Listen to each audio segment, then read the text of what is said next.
For years, people have been told a story about sex that sounds simple, but is actually deeply misleading. We grow up hearing that desire should strike like lightning, sudden, electric, uncontrollable. We're taught that in healthy relationships, passion never fades, and partners should always feel an effortless spark. Yet for millions of people, this story doesn't match reality.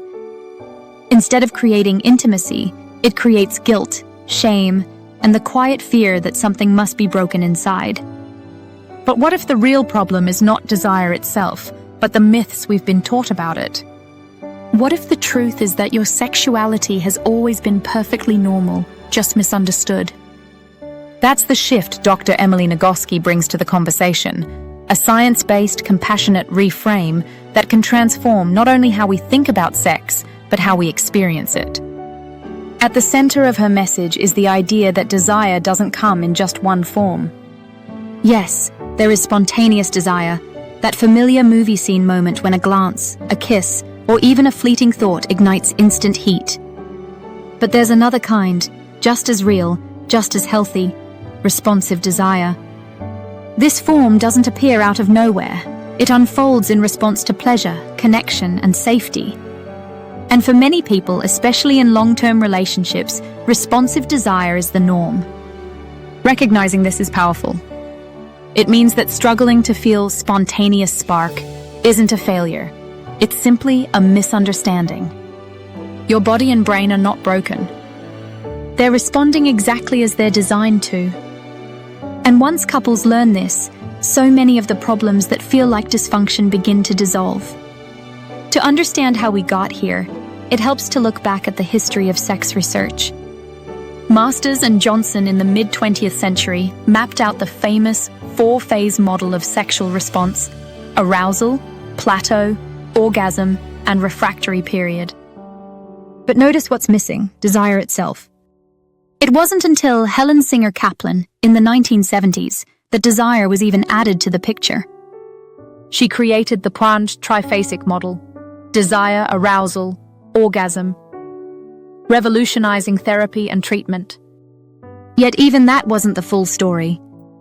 The Kinsey Institute introduced another breakthrough, the dual control model. This framework explained that sexual response isn't just about turning on, it's about balancing two systems. On one side is the accelerator, the gas pedal, which notices everything sexy in the environment. A touch, a scent, a memory, a fantasy. On the other side are the brakes, the inhibitory system, that constantly scan for reasons not to be aroused. Stress, anxiety, self-consciousness, even the fear of being interrupted. This dual system changes the way we understand desire.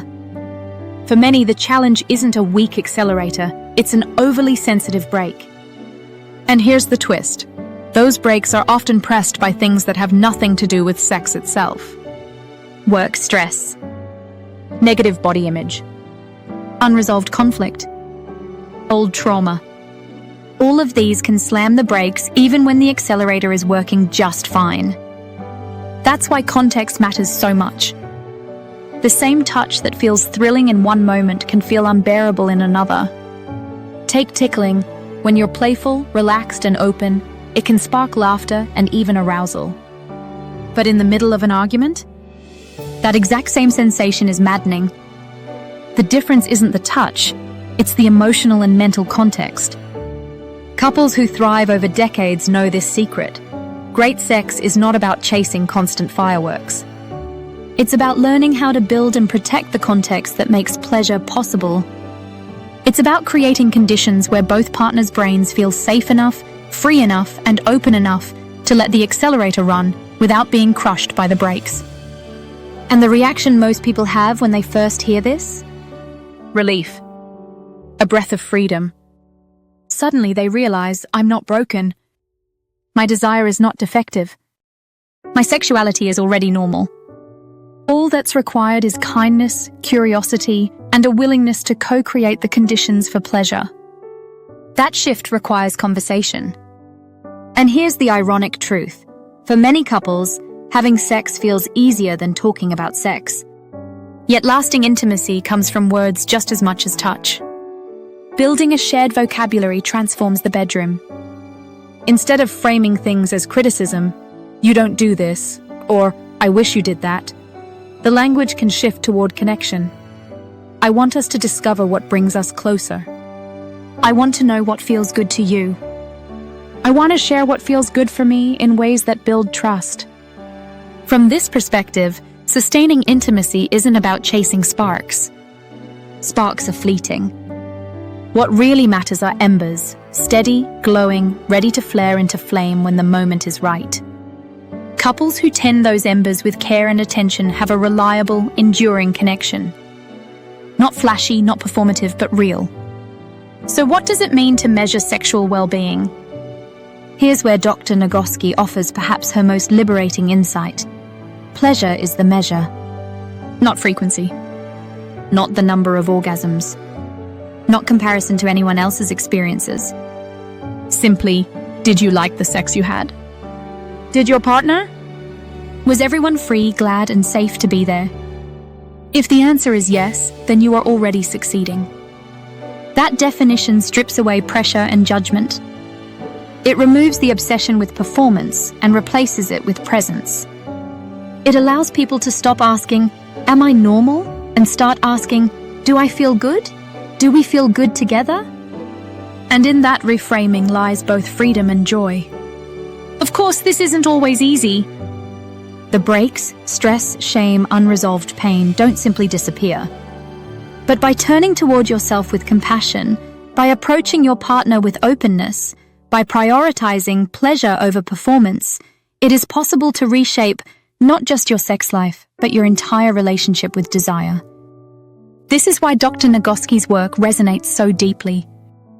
It's not about technique or tricks. It's about healing the stories we've inherited, replacing myths with science, and replacing judgment with kindness. It's about understanding that sexuality is not a single spark, but a living fire that can be nurtured, protected, and enjoyed for a lifetime. So if you take only one thing away from this conversation, let it be this: you are not broken. Your desire is not broken.